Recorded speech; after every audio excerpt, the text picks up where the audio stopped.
दोस्तों, आज मैं तुम्हें हनुमान जी की एक कहानी सुनाता हूँ। रात गहरी हो चुकी थी। लंकावासी सो रहे थे।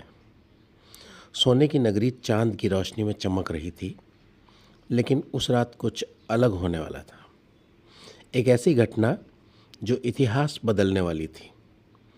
लंका की ऊंची दीवारों के बीच एक छोटा सा वानर चुपचाप प्रवेश कर चुका था। वो थे वीर हनुमान। हनुमान जी धीरे धीरे आगे बढ़ रहे थे। उनकी नज़र हर दिशा में किसी को ढूंढ रही थी।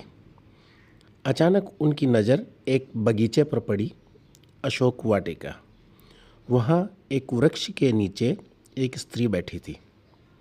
उनके चेहरे पर दुख था, आंखों में आंसू थे। वो थी माता सीता। हनुमान जी का हृदय भर आया। उन्होंने पास जाकर राम जी की अंगूठी उनके सामने रख दी। सीता जी चौंक गई। उन्होंने अंगूठी उठाई और देखते ही उनकी आंखों में चमक आ गई। ये मेरे प्रभु राम की अंगूठी है। उनकी आवाज़ कांप रही थी। तभी हनुमान जी ने हाथ जोड़कर कहा, माता, मैं राम का दूत हूँ। सीता जी की आंखों से आंसू बहने लगे। लेकिन लंका में कुछ भी ज़्यादा देर छुपा नहीं रहता। राक्षसों ने हनुमान जी को देख लिया। चारों तरफ से उन्हें घेर लिया गया। हनुमान जी ने कुछ देर उनका सामना किया, लेकिन फिर उन्होंने खुद को पकड़वा दिया। उन्हें रावण के दरबार में ले जाया गया, जहां रावण अपने सिंहासन पर बैठा था। उसकी आंखों में घमंड साफ दिखाई दे रहा था। उसने हनुमान जी को देखा और हंसते हुए कहा, एक छोटा सा वानर मेरी लंका में। हनुमान जी शांत खड़े रहे। उन्होंने धीरे से कहा, मैं छोटा नहीं हूँ, मैं राम का दूत हूँ। दरबार में सन्नाटा छा गया। रावण को यह बात पसंद नहीं आई। उसका चेहरा क्रोध से लाल हो गया। उसने आदेश दिया, इसकी पूंछ में आग लगा दो। राक्षस हंसने लगे। उन्होंने हनुमान जी की पूंछ पर कपड़े बांधने शुरू किए। तेल डाला और फिर आग लगा दी गई। जैसे ही आग भड़की, सब कुछ बदल गया। हनुमान जी की आंखों में एक अलग ही चमक आ गई। अब वो शांत नहीं थे। उनके अंदर का क्रोध जाग चुका था। हनुमान जी ने धीरे धीरे अपना रूप बढ़ाना शुरू किया। उनका शरीर विशाल होने लगा। उनकी पूंछ और भी लंबी हो गई। और फिर उन्होंने एक जोरदार गर्जना की। ऐसी गर्जना कि पूरी लंका कांप उठी।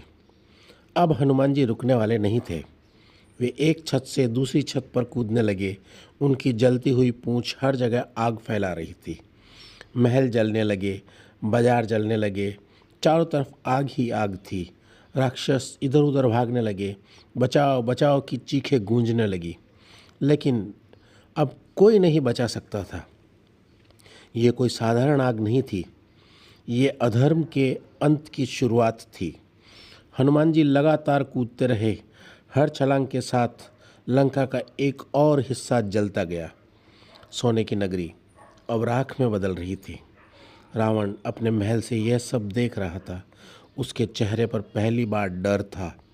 उसका घमंड धीरे धीरे टूट रहा था। कुछ ही समय में पूरी लंका आग की लपटों में घिर चुकी थी। आसमान लाल हो गया था।